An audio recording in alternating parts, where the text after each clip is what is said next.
we'd like to welcome you to today's public lecture. Yes.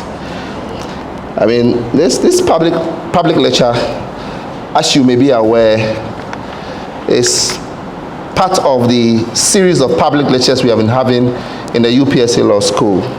You know, we have had many people come to grace these lectures and delivered lectures on very important issues of national and international concern. Today is no different, except that the one who's going to deliver the lecture today is different from the others who have come in the past, as is expected. And so I believe that it's going to be a very great time. Indeed an honor, as my colleague Mr. Kwashiga mentioned. The UPSA finds itself at a privileged position to have been chosen or selected as a venue to deliver this speech or this lecture. As I looked at the topic, just as you, Mr. Kwashiga, was intrigued, the sheer connection between subjects that otherwise appear unconnectable.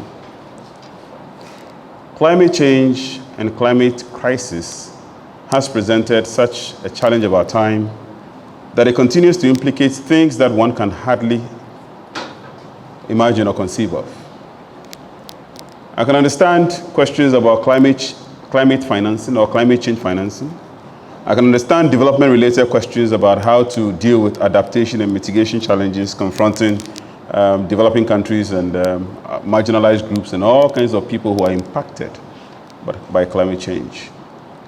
What I readily could not have conceived of is the possible connection or interlinkages between climate change or climate action and illicit financial flows. But as I looked at the topic, and as I tried imagining and second-guessing the speaker, which I will not at this stage, it is not too difficult to understand how criminals can take advantage of challenges to create opportunities for themselves. Therefore, illicit financial flows being what they are, climate change and climate financing, what they call green financing these days, can present spaces and opportunities for the crime of illicit financial flows. It is therefore a great honor for me to witness this day and have the opportunity and privilege of listening to our distinguished speaker, whose background and scholarship clearly makes him a very accomplished person and perhaps the most competent person to speak to the subject today. I do not therefore overestimate it when I say that I'm honored to be part of the audience. Professor Akinkugbe will be addressing today and speaking to us about a subject that may on the face of it appear tenuous, but in reality presents various opportunities for reflection and for deep thinking. I'm advised as I reviewed your background that you were a founding father or a founding editor of Afronomics Law.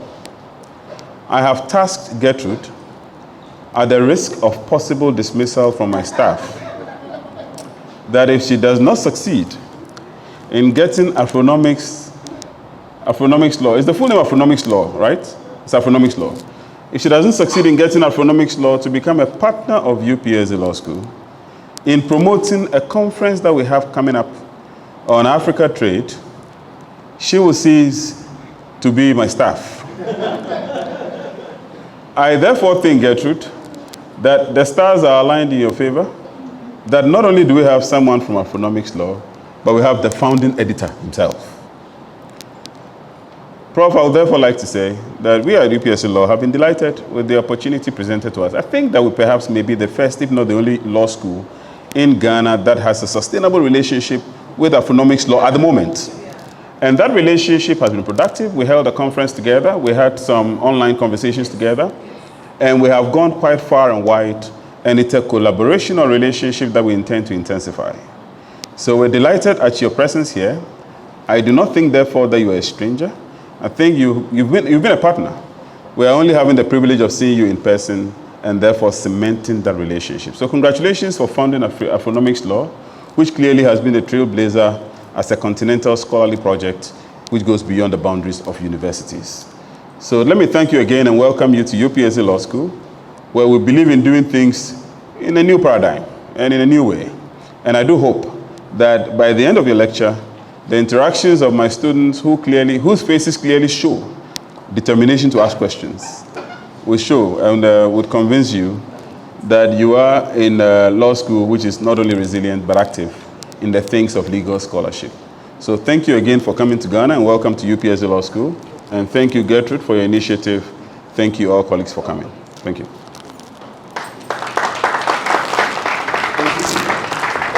Without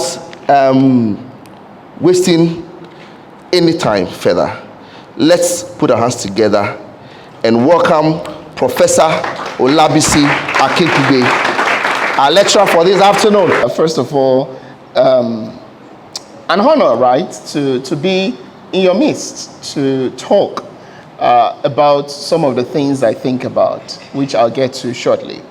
But before doing that, it's also, I think, important to say how well this school is doing. And I mean that a lot. You know, you guys are in different years. I don't know what year, if it's 100 or 200. It doesn't matter. I said to some of your professors earlier today, don't take the type of education you're getting here for granted. And here I don't mean Ghana, I mean at this law school. The way they have incorporated different experiential learning opportunities is very important, and every law school doesn't get it. So it is left for you all to take advantage of that, okay? So that's number one. Number two is to then say, having said that, you know, the dean, you and your team are doing an excellent work. You know, many times the narrative we hear is that African law schools are not good. African law schools are, you know, shortfalling in some area or the other. My colleague here, you know, Dr. Mbori will note, in 2019 when we held this conference we're having in Ghana at Strathmore Law School, he was a lecturer there. We've been on this mission, and there were those who were on this mission before us. You know, James Gathi, you know, Obiora Kafo, you know, Fumi Arewa, many other people who talk about these things, and the fact that we are the ones who have to write the narrative of our continent differently. And we do it without apologies, right? We do it without saying, excuse me, can we talk about us? No, we just talk about it. And so UPSA Law School is up there doing that. And, you know, thank you for the time you all give, the dedication you all give, the commitment you all give to the work of teaching the new generation through this law school. You know, I then want to also thank Gertrude as well, right? Because I was saying to her and Edna that we met only because this law school organized an event. I spoke at Roundtable. Was it the Roundtable 2 or 1? That was the first one. Exactly, the Roundtable 1, pre-pandemic, or just as the pandemic started. And, you know, on that particular panel was, you know, Richard Opong, the vice president of the country, opened it. The executive secretary of the EFCFTA was there. And so since then, the relationship has grown. And I can tell you that your request about the collaboration towards the conference is going to be a yes, right? We are a non-profit organization, so money we don't have, but what we have, we'll give, which is the support to do this together as a team and to see that it succeeds. And I say that, you know, to also mention my co-editors. Afronomics Law started not because I started it alone.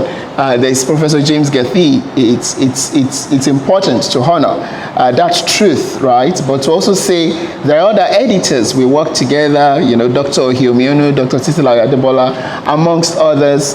And it's been terrific working with people like Regis, amongst others, to do this work. It takes a community to do this work. No one person does it alone. So even in your own studies, you have to think about how, right now, do I think about community in my work? Yes, you should excel as a person, but you build institutions that outlast you as a people, not just as an individual. So let me then come to reflect a little bit on this. You know, this is a research that, for me too, is also ongoing. And so it's a research for which I have a grant. And when I wrote it, I said I wanted to think about how illicit financial flows impact trade relations, and as well as sustainable development. I also said in the grant application, I wanted to think about two countries within the ECOWAS sub-region. I wanted to think about Nigeria and Ghana. And I wanted to think about Nigeria and Ghana because you would think because they are two very strong, some may say they are not equal, but let's think about them as equals for today, right?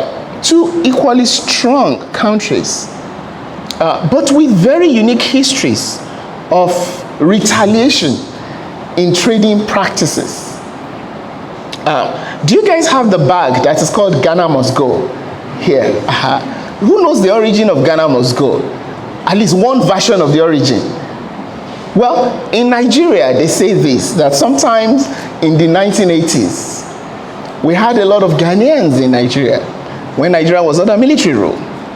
And one of the particular, administrators then, had this anti-Ghanaian policy where Ghanaians had to go back to Ghana from Nigeria. Never mind that there were aspirations of freedom of movement of persons and goods, even under the 1979 ECOWAS, Economic Community of West African States protocol, right?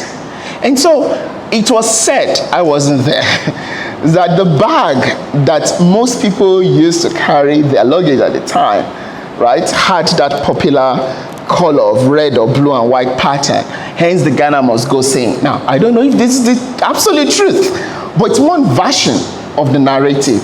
But even if it is as a version of narrative, you have to think about what does it mean each time I say Ghana must go. Go where actually, if you think about it seriously. And so you have to start thinking seriously about this notion of maybe one version of its origin is that there was actually an action by Nigerian government that targeted Ghanaians at a particular time. Let's park that aside.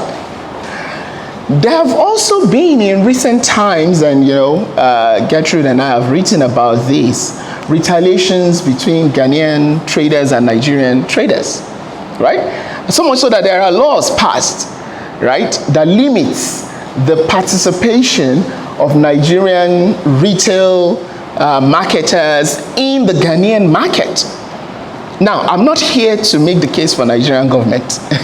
No, I'm just putting those on the table as initial points we need to stop at to get to the conversation I want to have and why I chose Ghana and Nigeria. Because there's a lot in there that has to be written in terms of how we think about the relationship between the two countries. Well, you might say, why not any other country? Well, we can think about South Africa and Nigeria as well. My brother Legosi is here. He can talk about the practices of Nigeria and South Africa and the retaliation that goes on as well. And so in the context of international trade law, Nigeria and Ghana present a very important case study, right, to try to understand the challenges of the relationship amongst two countries that are supposed to collaborate in the same region. But that's not where it all stops, right? Because this is about the proposal. But the moment, I was successful and we started doing the research, it became evident that more needed to be done across different lines. And so one aspect of the research is to think about the connections between sustainable development, illicit financial flows, which I'll talk about shortly, and what I call that conundrum once we put climate action in it. Let's talk about climate change for a second, right? And the notion of climate change, I'm sure it's not new to many of us. We've heard about it in one form or the other. Whether you believe in it or not, the reality is that it looks like the environment is changing, and it is changing hard on us, right? Waters are drying up, right? The Arctic is melting. More fires are happening, right? I lived in an area in Canada where we had to evacuate 3 weeks ago, not knowing if fire will consume our own house. It was strange, but that's a reality. You also have South African firefighters arriving in Canada right now to help in firefighting.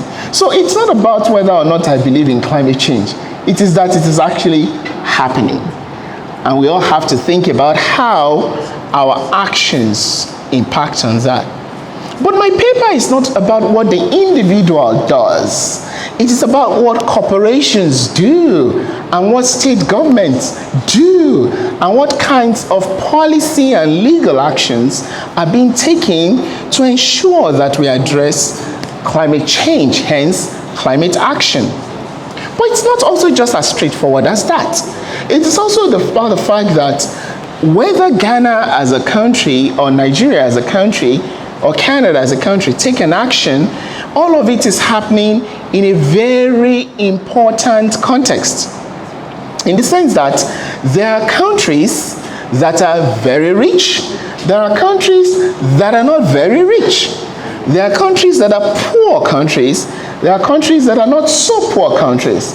And what happens is that whether you're rich or poor actually has implications on your capacity to take meaningful climate action. Let me give you an example. Ghana now produces oil. Nigeria produces oil as its main economic foreign exchange earning. The method by which oil has been generated for years, right, has been accounted in research as problematic for climate change. For many years, gas was flared into the atmosphere. Pollution happens, water gets destroyed, fish gets killed, the land becomes non-fertile, therefore people are hungry. So water to drink becomes zero. Of course, there are health implications as well. So these are things that actually impact people more. And once we're thinking about climate change, we have to think about the fact that our countries, even if their fortunes are turning today, we're not always rich countries. In fact, while all this is happening, many countries continue to pillage and take advantage of our economic state. In fact, some of your students, Dean, were at the conversation this morning where they were being told Africa must stop being primary exporters of raw materials alone. That's another conversation. But for you to understand climate action, which are the processes, steps, actions, policies put in place by governments across national, regional, and international obligations that they have, you have to ask the capacity of the state to take those actions. So for example, if you say the way Nigeria has generated oil is not environmentally friendly, what are you saying? You're saying to Nigeria, think about how you generate this particular foreign exchange earning in a different way, in a more environment, or diversify your economy, right? But well, it's easier said than done. We are struggling with electricity that is constant. We have many challenges that we're going through as a country. So the pivot isn't going to be easy. And you know what? Developed countries have done this much more easily. They've been at this for many years. So this presentation today will leave a little bit of the history, but not all of it, because you have to know the history of how we think about accountability once we're thinking about climate change and climate action. And the simple narrative, not to oversimplify it, is that a lot of developed countries climbed the ladder of polluting the environment to get to where they are now. They did this in the 1920s, 1930s, 1940s, and after that. And today, they are the ones saying many other countries around the world should not do that. So that's one version of it. So climate change and climate action becomes a very hot topic to deal with because there are contentions amongst nations about who should bear the brunt of taking climate action. Should there be reparation as a result of historical responsibility for pollution, for example, and so on and so forth? So you put that that in one bucket, and then you say, what's this thing about illicit financial flows? We don't talk about these things in law school enough. Well, you can say corruption, right? Those who do tax can more easily tell you the various ways illicit financial flows happen. It is not as easy as saying we steal money. It's not actually stealing money. It is legitimizing the escape of funds from a country that a particular corporation has carried out activities. So for example, we have a lot of multinational corporations in our countries that carry out business, and what do we guarantee them? Repatriation of funds without any kind of inhibition, right? We tell them, for you foreign investor coming into this country, we'll be sure we give you the environment you need to not only do your business, but to move your profits out. That will be okay if those corporations paid their tax, contributed their CSR, and everything was monitored the way it should be. The truth is, the very compromised environment that they work in make it much more difficult. And so illicit financial flows, which I won't go into too deeply because of time constraints, becomes an area where invoicing, price invoicing, and the way various characterizations of payments are made gets monies siphoned out of countries. Some of those monies are effectively monies that should be paid as tax revenue. Well, what's the promise of tax revenue? We will invest it in infrastructure. We'll use it to provide more schools. We'll use it to provide good health care. We'll use it to do the things that citizens need. So here's my first argument, that the prevalence of illicit financial flows, whichever way you characterize it, let's even just call it corruption for today, its prevalence makes it very difficult for developing countries to actually take any meaningful climate action. And I don't mean passing laws at the parliamentary sittings. Many states are doing that now, but that's not enough.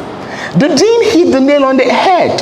It's not as simple as just saying illicit financial flows actually makes it easy. How so? Well, there are so many bouquet of products that the corporate world has given us today as methods to deal with climate financing. Everything, in a sense, is being greened. The greening of climate financing, greening of trade, greening of this. So greening has become this very discursive, idea that carries with it certain modus operandi, which is not obvious on its face of it. In essence, greening climate change, greening trade, greening whatever you want to say, actually effectively disguises some of the challenges we've talked about here already. It disguises the fact that the corporations are doing something more beyond greening climate finance, right? Because for them, it's still about profit. Corporations owe a responsibility to shareholders. Today we know they shouldn't just think about the profits of the shareholders alone. Edna would say, will remind me, this is not the only thing they do, I'm sure, in business associations or company law, if you call that here. But I agree with you. But it also matters to think about the fact that that is also just merely, to some extent, greenwashing.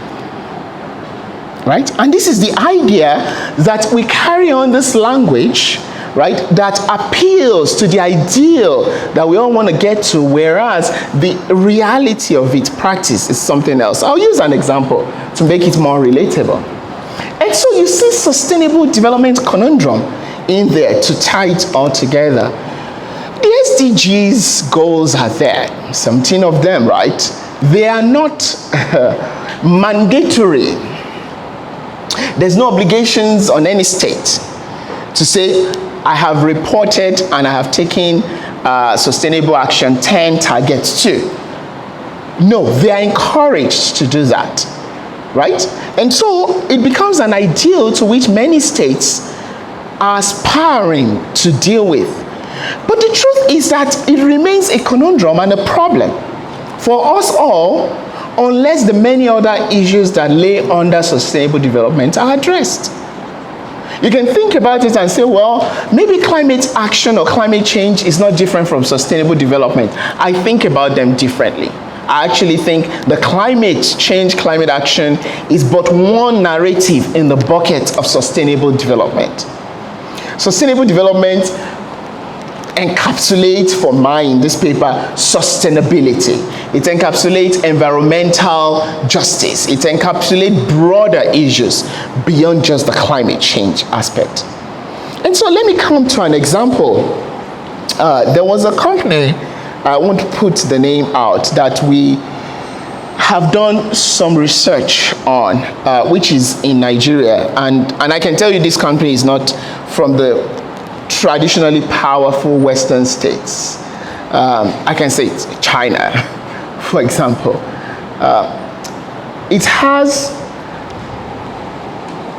It got a number of people into Nigeria some years ago, and what they did was they bought a couple of land in this western part of Nigeria, and what they've done with it is that they've invested in a way that more or less just extracted resources by bringing out people from China to work in those areas, by leaving the environment, particularly this land where farmers worked for years, in a state where it is so badly right now that everything around it is impacted. But more interestingly, it has gone under the radar of the government.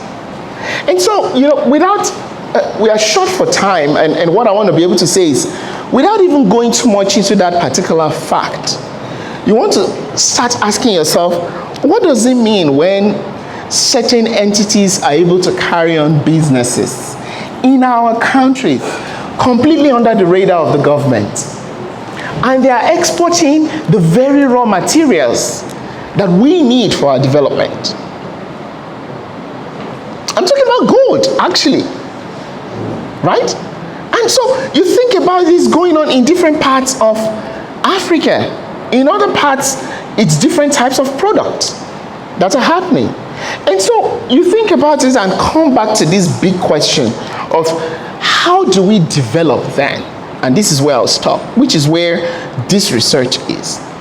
If we see the linkages between the three, and we see the difficulties of addressing them, how do we think about this as scholars? How do we search the light on the interconnections between them? Sorry, would you be able to do some tissue? Do you need some help? Tissue? Yeah, thanks. Okay. Thanks a lot. I appreciate that. How do we think about those type of interconnections? Here it's pushing the mind. Not to think about business law as business law. Not to think about law and development as law and development, right? Not to think about criminal law as criminal law, but to think about the fusions and the interconnections that work. Because once you think about law and the society, it is actually all infused. And so you cannot say to me, oh, I only think about trade law. I don't think about how it interacts with development. Why do we trade? We trade because we want to develop. Why do we need investment? We need investment because we want to develop. Why do we want to limit the capacity of financial earnings to leave this country without adequate tax being paid and development being done? Because we want to develop. So that it is all connected. So, what I want to do is have a conversation, right? In the short time that has left. But 3 arguments we make in this stage of the paper. Number 1 of it I've put on the table. Number 2 is that the fact that the discursive, and I don't have time to talk about that today, it's a particular way of reading, connection between the 3 have been disguised successfully, has allowed the capacity of these actors in this realm to carry on all they have been doing. And that the pathologies created as a result of this actually make it more difficult for our countries, not just Ghana, not just Nigeria, to deal with the climate change imperative. Because we cannot meaningfully talk about climate change without thinking about all the other things. And let me say the last thing. Ghana has been in the news about its difficulty arising from debt. It's suffering debt scenario. It's a huge challenge. That is squarely connected to Ghana's capacity to deal with climate action. The countries can barely pay its debt to the IMF and to private creditors.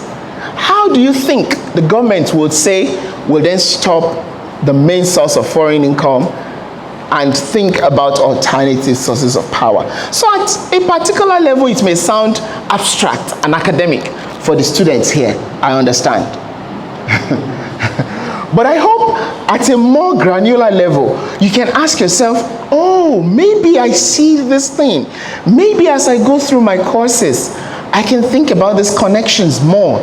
Maybe I should think more seriously about how they all connect together, right? And if that is all you're able to do as a result of this few minutes of conversation, I'll be happy for myself. But for now, I'll open it for conversation, questions, and whatever. And thank you once again, for the opportunity. A first question to you would be, how do you think we can tackle this as a continent, or as the two beautiful countries like Ghana, Nigeria that you've spoken about? How do you think we can work our way around this issue, this problem that you talked about?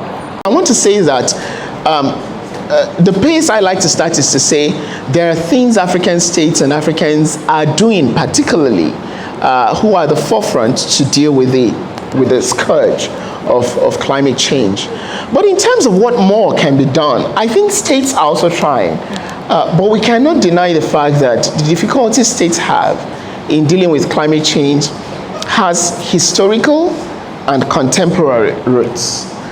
We all vote them into power so that they can make the economy better, so that they can do their very best to ensure that we have those basic things we need in society. And it's a challenge they face because the funds to do that isn't there. You know, you have to think about what's the role of Mobil, Chevron, Shell, and so many other corporations like that who have worked in our environment for years. They have moved their profits out of our countries through very carefully designed corporate structures, which I'm sure you can say a thing about, that siphons the money out and they pay virtually zero taxes. That's the truth. And that's very problematic. You know, investments into our countries should not be given on the altar, on the pure altar of gold. We can't promise the investors everything.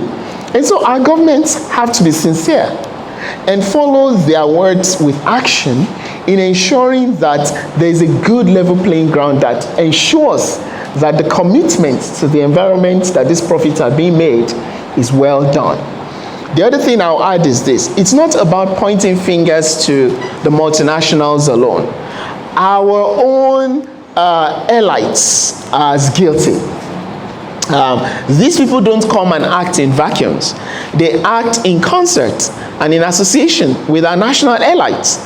And so we have to also look at ourselves and ask whether we truly think and care about those fisherwomen and men, about the people who are able to grow their produce, you know, about the farmer who just wants the daily sustenance from their farming, whose farm produce suddenly has been impacted by the fact that there's not enough rain and that the river is dry and that the fish, they are not there any longer the way they used to be, and so on. So I think in terms of improving it, it will be at three levels. Number one, we individuals have a role to play.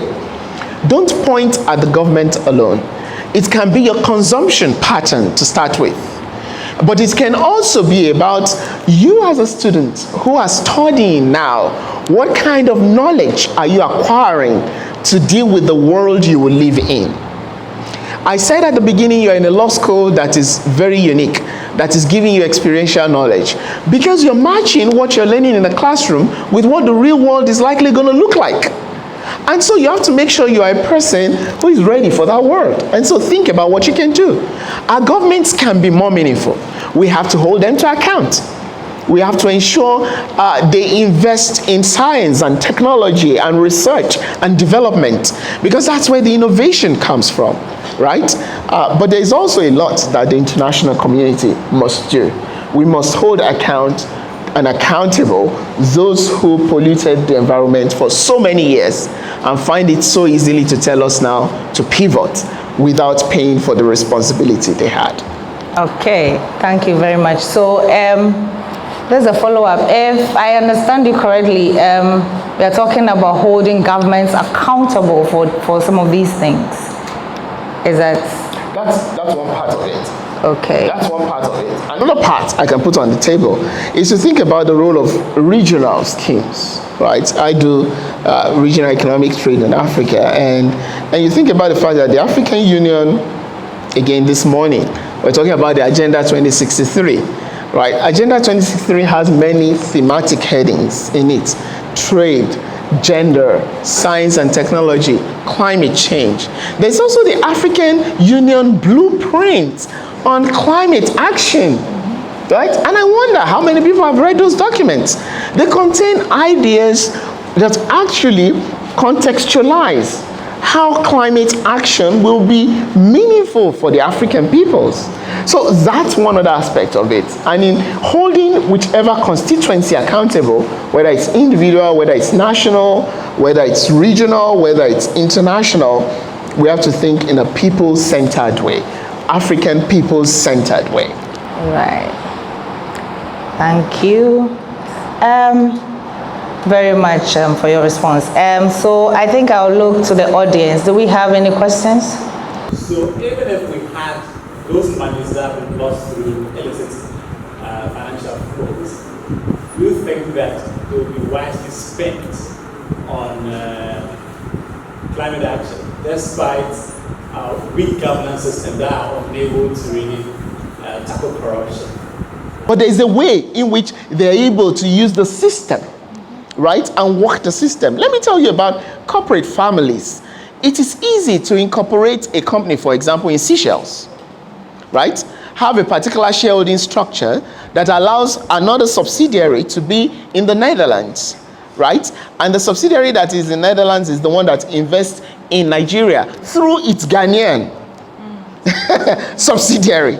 So, you know, there is a complex web of corporate families that you have to untangle to find out who bears the attribution of tax evasion, for example, if we're thinking about it in that language, right?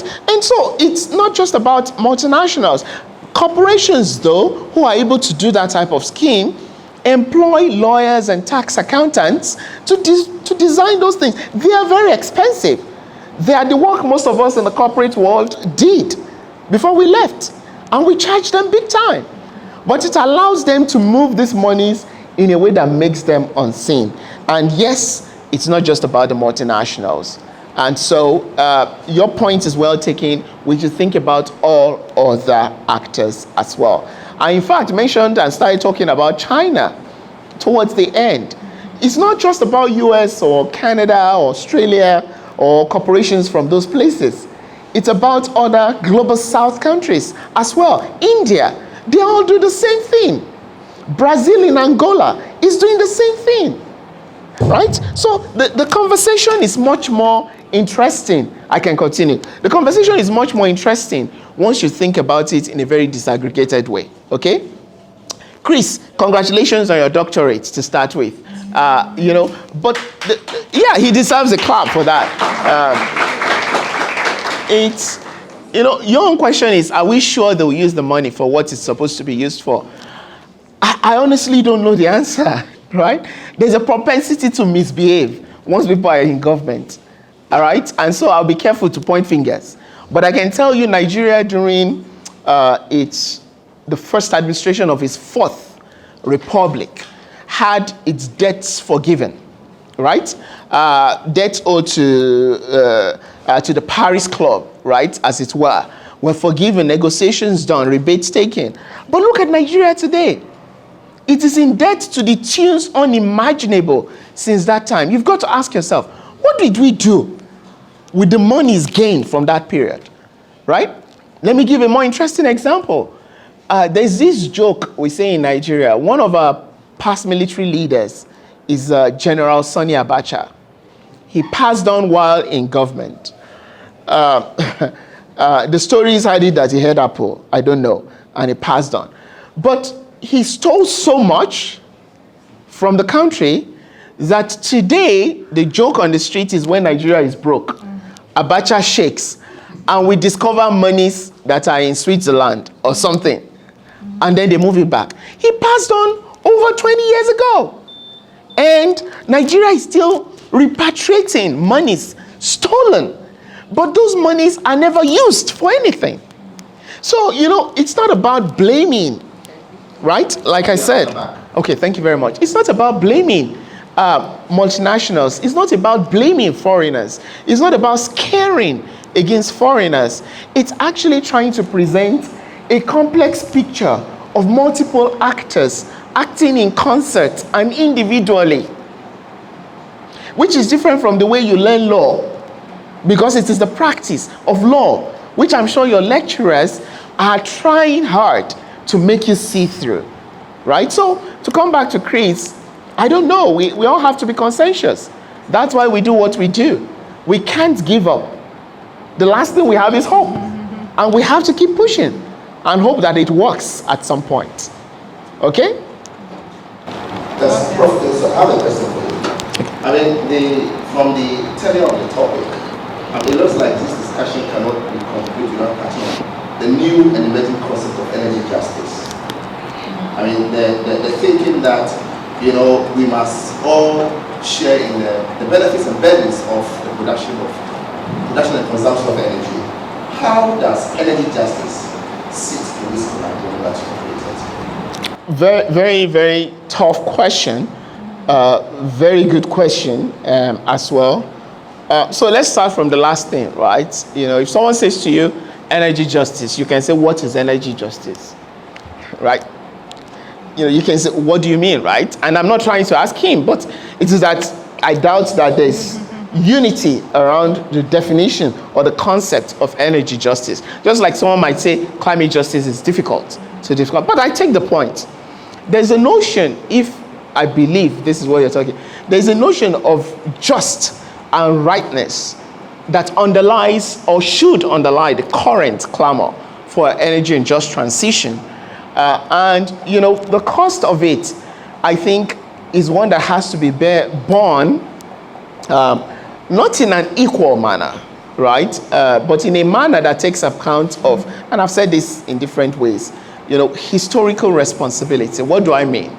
The rate at which Ghana will transit, you know, into a very climate-friendly investment environment, and the costs associated with doing that for its economy is much more difficult than the one it would take for Canada to doing that. Let me give you an example. Right now, Canada is investing, actively bringing in investors and supporting them through government subventions to create various industries that will create the very things we need for the future of environmentally friendly environment, of workspace or living as a whole. We are not doing that at all. We are supplying the raw materials that are needed for that living. And so if you're thinking about the cost of doing that and sharing the burden and the cost of doing it, it has to be put on a spectrum, right? And say, look, we need more years to do certain things to develop.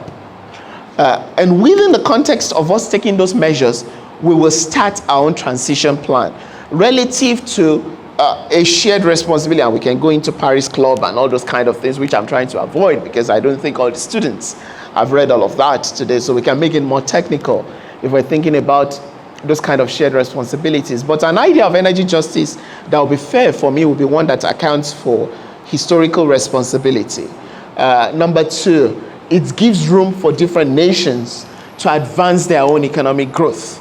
And number three, it simultaneously demands action from all actors. And so let me close with an example. In Nigeria, Dangote, one of the richest men in Africa, if not the richest, opened a refinery 3 weeks ago, and everybody's celebrating in Nigeria, right?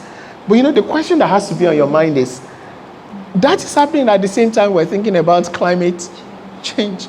It's happening at the same time we're thinking about, you know, this just transition.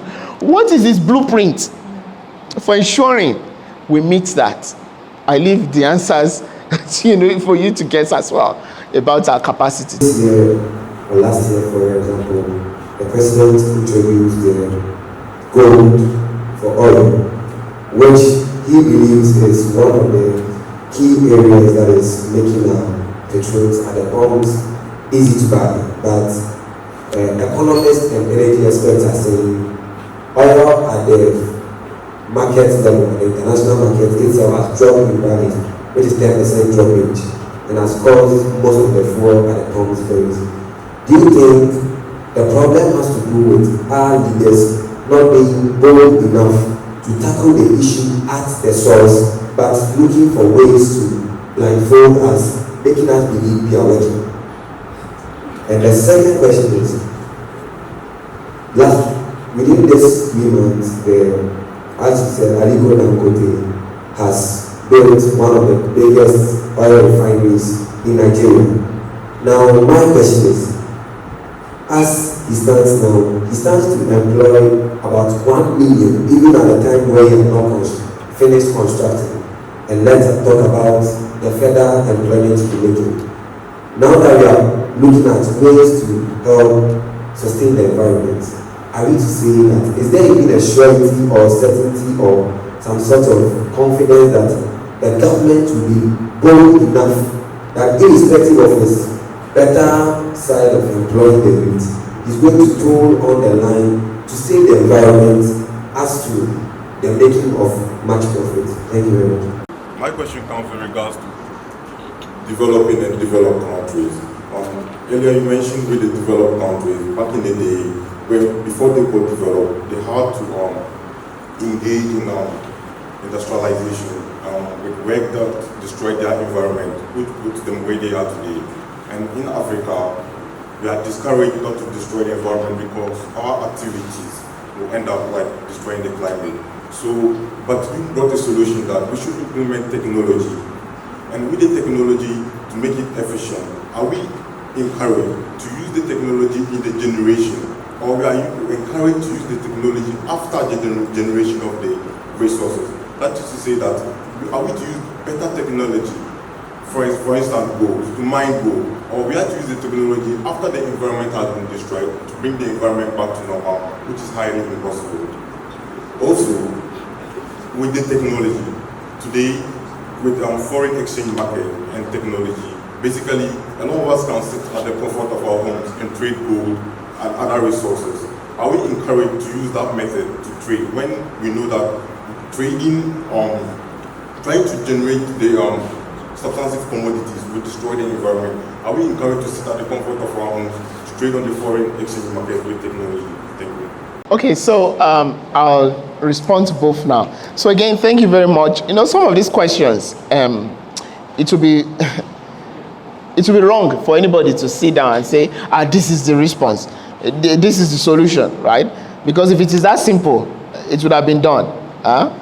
So your first question is a very political one, right? When you think about, you know, we talk about it in law too, the political willingness or their lack thereof to take actions that address this kind of issues, right?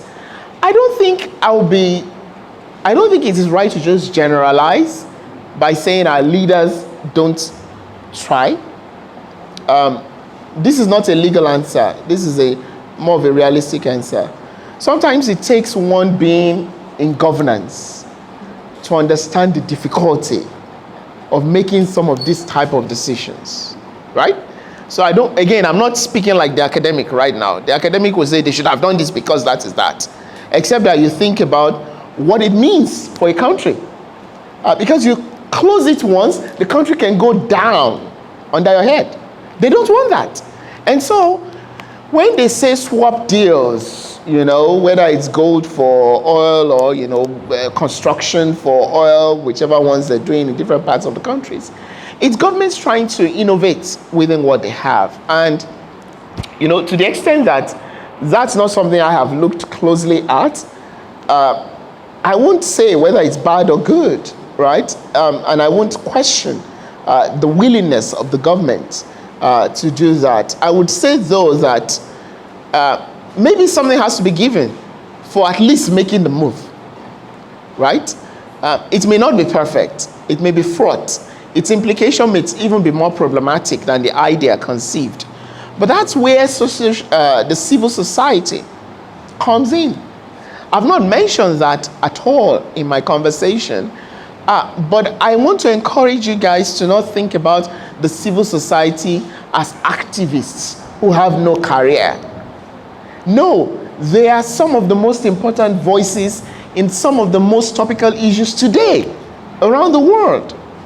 They set the agenda on a lot of issues around energy justice, debt justice, trade justice, and so on and so forth. And so that's where you come in. That's where we all come in. Because the government alone is not going to do anything. We are the government. We voted them in. We have to hold them accountable. We don't sit back and judge them simply because we voted them in. Right? And so that's not a legal answer to it. And I think at times we need to be realistic like that when the questions border on politics and those kind of questions, issues. And I think it ties into your second one as well, right? About how thinking about the what for example, Dangote is doing. Again, we can't sit and question intentions as scholars, right? We'll engage with what we've written. We'll engage with policies. We'll engage with laws. We'll engage with implementation strategies. We'll engage with the gaps that exist in institutions. And those are the things we can talk about. And so, for example, how I'll flip your question is, what guarantees do we have within our institutions to ensure that these types of, advancements will guarantee job opportunities for people, right? How do they enhance the future of many of us who might want to work in that industry? Now, that's much more interesting, because then you're thinking about the role of institutions, trade unions, and so on and so forth, and labor law comes alive in that area as well. And so to come then to the question, around technology and what it means. Look, if we sit down here and have to talk about the reality of climate change, even I will be in awe, because I think about a narrow aspect of it in my work. I think about its overlap with trade, with investment, in the context of economic development. But you hit something which is also true about this whole trading in Bitcoin has a very important climate change dimension in terms of how the generation of it works. And that's very technical. It's not what I've read about. I've seen it, but I just can't wrap my head around it's working. And so, that's the second bit in your question. When an individual sits and they say they are Bitcoin trader, you can ask, what does it mean? In what way are you contributing to this very question of climate change? Right? Because it overlaps with it. But is that the most difficult or the biggest of all the monster that we have to deal with? I think not. And that's where you think about the role of the bigger corporations. Because the government won't just start chasing the small polluters. They're important. That's where individual responsibility comes in. But I don't think that's the one the government will focus their energy on. And when we also talk about technology and how it matters, it's not about going back to undo what's been done. You said it right. If it's done, it's done. It's about the future. Think about the Amazon in Brazil. Think about how it's been decimated progressively over the past years. Look, when we got on board yesterday in Amsterdam, we were on the same flight. We thought we were ready to fly. Then the pilot came on and says, very strange. He says, we've just been told that there's active weather over France, which is the route we'll go through. Therefore, we are delayed for 1.5 hours. So the person in front of me looked at and said, oh my God, it's sunny. He's an American. So he said it in his American language. He's like, it's sunny. What do you mean? I was just smiling. I was just like, in my mind, I was like, brother, because it's sunny doesn't mean climate change is not doing its thing. right? So these things are not visible to the eyes, is the point I'm trying to make. And so it's about thinking about that future and how activities we're carrying right now. Think about coal. Think about the mining of coal. I mean, in Enugu State in Nigeria, coal used to be mined. There are many that are left there unused, abandoned. In US, they continue to do that, despite the claim of fighting climate change. So it's not easy. I'm not here trying to present answers from a research. I'm here thinking out through with you a research I'm working on. And it's been beneficial, even if it is to say, oh, maybe there are areas I need to backtrack, right? So that I can focus deeper in even some areas. So I don't think I have an answer to what you're saying. Certainly, thinking about the role of technology in dealing with climate change isn't about what's been done in the past. It's about the future. And so we have to think about how generation of energy, generation of power, car usage, the way we use generator, right? We are in Ghana, in Nigeria, we have a better pass my neighbor, and everybody uses that. And we think about the noise pollution that comes from that and the smoke. So it's tough, right? I think the dean has a question, so I'll take that one. And I want your thoughts on that. My question has to do with the irrelevance of academia, the irrelevance of scholarship. You started your presentation by, complaining about how the whole system has been configured or, architectured in ways that ultimately benefits the sending states of investments, and we are just the extractive or the extracted zone. But as you will agree, and I would like your feedback on that, these have been done across years of deliberate academic inputs. From the compensation for the expropriation of assets of investments coming from the West towards third world countries. You read the judgments and decisions of the arbitral bodies, depth of scholarship, and these were carefully crafted with academic inputs of Western academia. Africa, we do not have respect for academia. Let's be honest. We do not have respect for academia. Not just don't we have respect, we do not seek the inputs of academia in policy, which ties into what you just said, and that's the reason I'm asking the question, which has to do with the real politique. Let's not give academic answers, but let's be realistic about things. But for how long can we remain realistic if ultimately we have policies without theory? How can we have good policies without sound theory or being backed by sound theory? Because often we don't have policy papers even reflecting the theoretical opinions of some of these papers.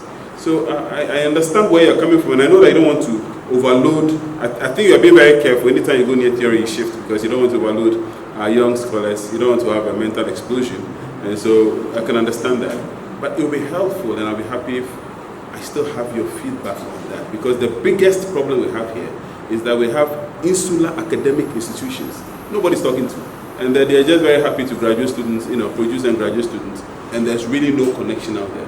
How do we get governments to realize that there can be no policy without sound theory for that policy to be sustainable? I would like to hear from you. Thank you so much, Dean. That's another fantastic question. And so I'll take it in its full measure, as you said. Look,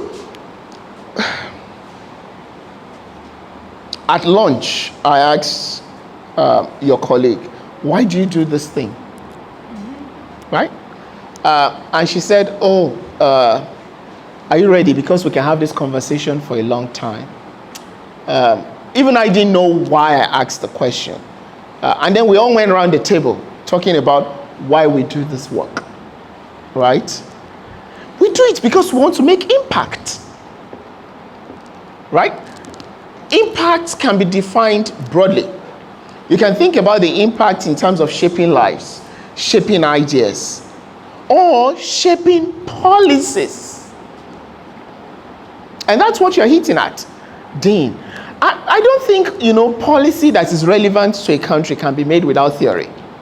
I actually don't subscribe to that.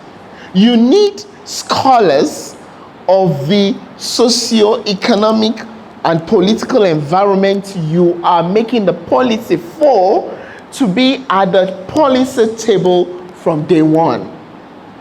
Unfortunately, I agree with you. it is not just that our governments do not see value in engaging with their own academic. They find value only in the Harvards, the Cambridge, and the Oxfords. And with respect, I encourage you to go there if you want to go there. But they don't have absolute knowledge. I'm sorry. No, I didn't go to any of them. Did I desire as a student like you? I think I did. Once it was clear I wasn't the one they were looking for, I found my square root. And the fact that you didn't go there doesn't mean you won't succeed. So to come back to this question, our governments fetishize this colonial behavior of having, the Westerners sit on the table to validate their ideas. What tells you the economics that has worked in the UK will work in Ghana? It won't. So you need the scholar here to do that. We agreed on that first line. Number 2 is how to change the practice. And one way I would say this is we need to organize, right? And again, it came out during our talk earlier. People don't organize enough. Generations before us, right, didn't organize enough amongst themselves. The moment you wrote a scholarship that I criticized you, I thought of you as my enemy.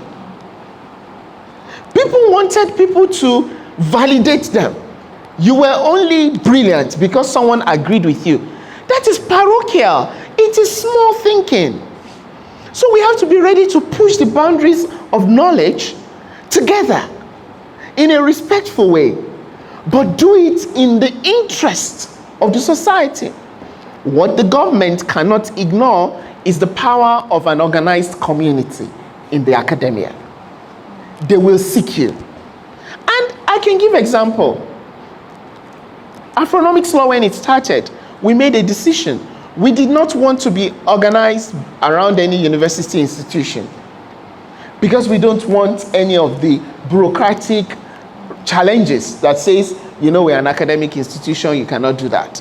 But we were all in Western universities.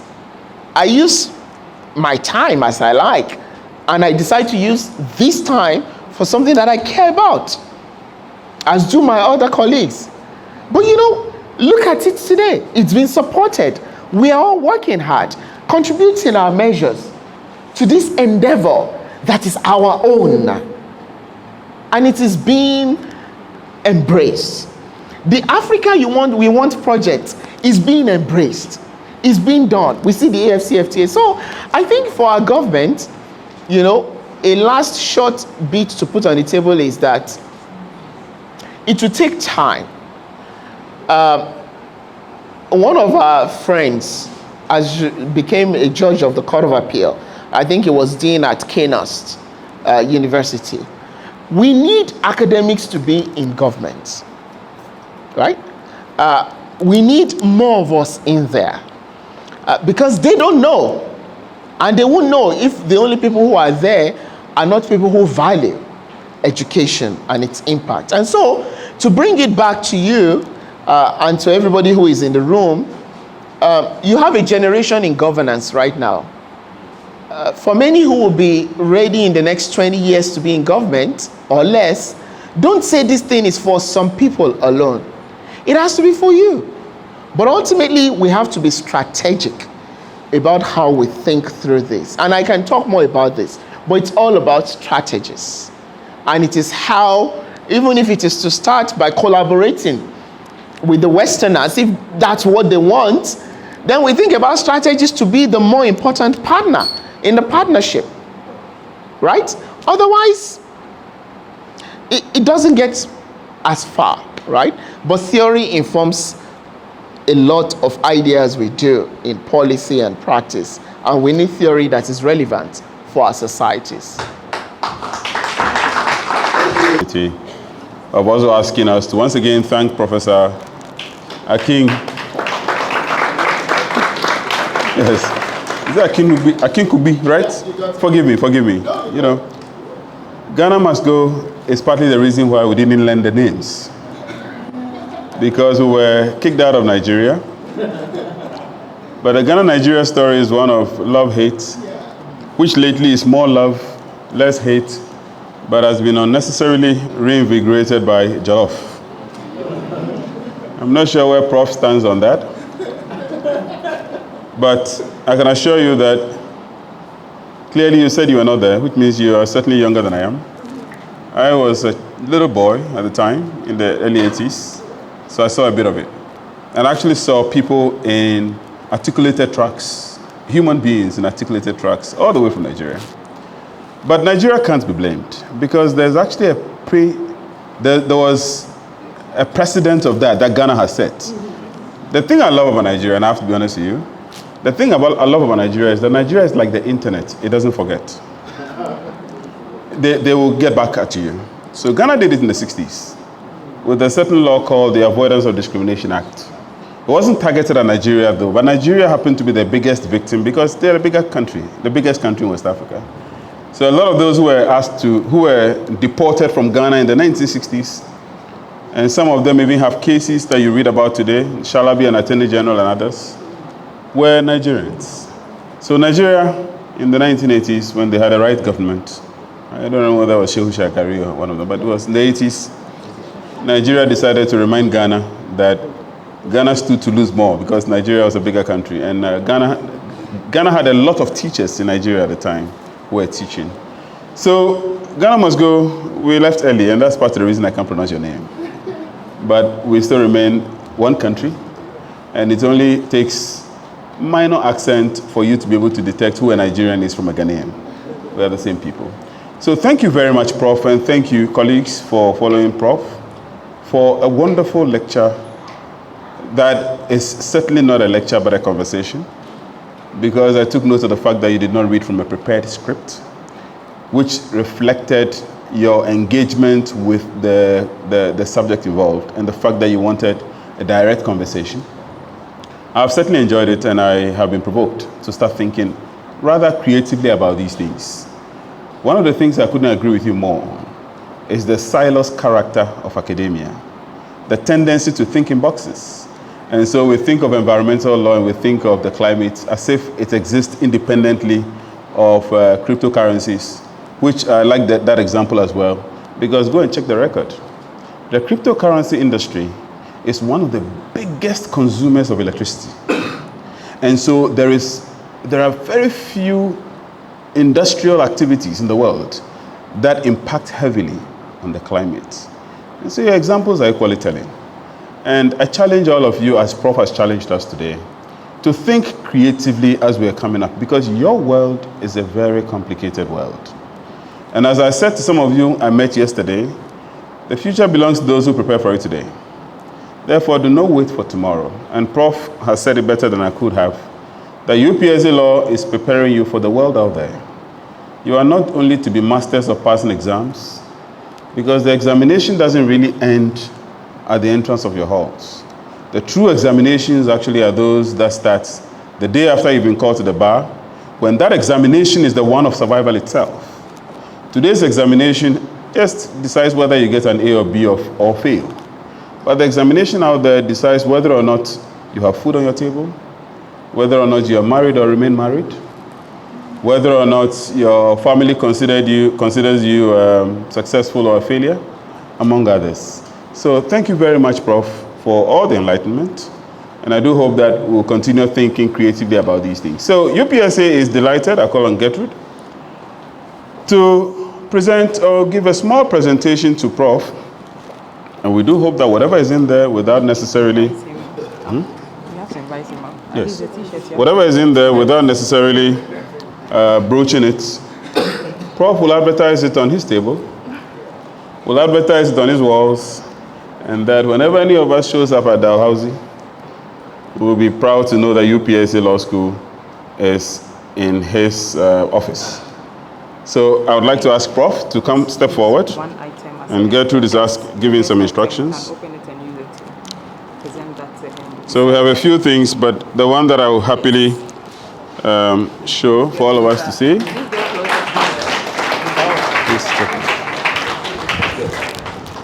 UPSA Law School presents Prof with a t-shirt. A t-shirt is an opportunistic price. Okay. Or an opportunistic presentation. Because when you wear it, the last thing you think about is the advert. But the one who gave it to you is thinking of not clothing you, but advertising itself. So we are happy to present this to you. Thank you. And we do hope that you will wear it to jogging at least. I will wear it. Thank you. But in addition to that, we have a few more items. There's a lot. And including a flask. Oh, nice. And a few others that you can't necessarily hold, or mugs and other souvenirs. So thank you very much for coming, and we do hope that you would like these on your desks and other places. Thank you. Thank you. Thank you very much. So thank you, Prof. Thank you. Thank you so much. Thank you. Thank you.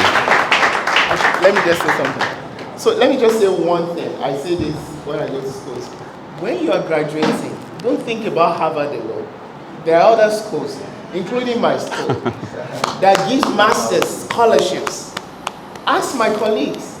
So you have to think. So I'm encouraging you. Look up Dalhousie University. Look up Loyola College. They give full scholarship for masters. Now you have to have 2-1. That's all. 2-1. Second class upper. Thank you very much. Okon used to be there, right? Yeah, no, He used to be, yes.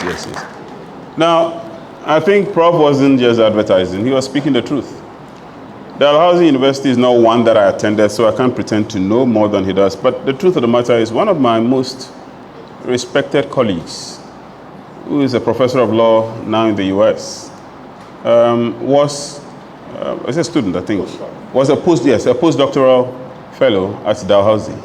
And I say he's one of my most respected, not meaning hyperboles, but indeed he's given to a depth of scholarship and he stands very respectable in the legal academy. So he was in that university, and that's a testament to the fact that it's a university worth its name, because I know the person for who he is.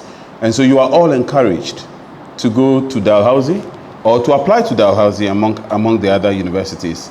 It is true, you are right about I won't say the exaggeration, but the fact that there's a dominance of these traditional universities in Ghana, because there's a certain understanding about them. But clearly, there are great universities in Canada, great universities in the US, and Dalhousie, I can testify to that fact.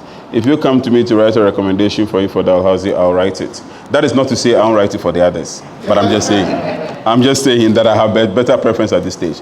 I would also like to acknowledge at this stage, Dr. Chris Nyinevi. Chris, please step forward. I would like all of them to please clap for him as he steps forward. Yes. Dr. Nyinevi is, I see myself these days as a grand teacher, as a grandfather, because I actually taught Chris. And Chris was one of my most brilliant students back in the days at KNUST. And today he's distinguished himself. He still remains an academic of a sort, because I know he's in some transitions. But he was with KNUST as a lecturer for years. And then he proceeded to Australia, the university, Monash, yes, he proceeded to Monash. And Monash is also a great university, I know about that. In Australia, to undertake his PhD, he just got conferred with his PhD with excellence, with merits. And so please acknowledge him again. He's back in ECOWAS. I won't say he's back in Ghana, but he's back in ECOWAS, serving in different capacities within ECOWAS. And so he's still serving West Africa. So if you do go to other places, and this is without any prejudice about my distinguished colleagues from Canada, but if you do go, do well to come back. And if you don't want to come back to at least Ghana, come back to West Africa. And Chris has come back to West Africa, serving in different capacities within ECOWAS, and he's one of the people I'm very proud of. Now he's a very respectable colleague in the legal academy as well. So you're all encouraged to look on people like Chris to encourage yourself, especially for those who sometimes are daunted in the way they think of themselves, etc. And Chris is very shy. I know he doesn't like what I'm doing, but congratulations again. Prof, thank you. And wonderful. We're very proud of you.